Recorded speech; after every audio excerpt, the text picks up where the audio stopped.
دوسری بدعت وہ حضرت حسین رضی اللہ تعالیٰ عنہ کی شہادت کا ذکر کرنے کے لیے مجالس منعقد کرنا ہے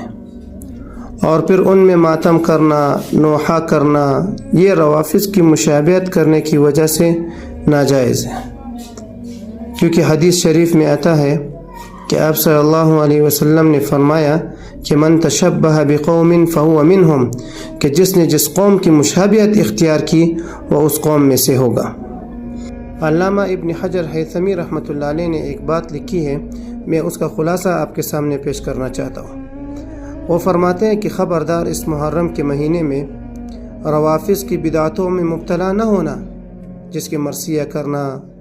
یہ ماتم کرنا وغیرہ، کیونکہ یہ مسلمانوں کی شایع نشان نہیں ہے۔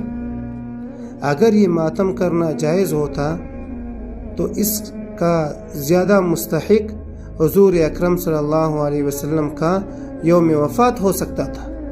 یعنی اگر ماتم جائز ہوتا تو پھر نبی صلی اللہ علیہ وسلم کی وفات کے دن بھی ماتم کیا جاتا، لیکن جب اس دن نہیں ہوا تو پھر باقی صحابہ کے لیے بھی یہ ماتم وغیرہ جائز نہیں ہوگا۔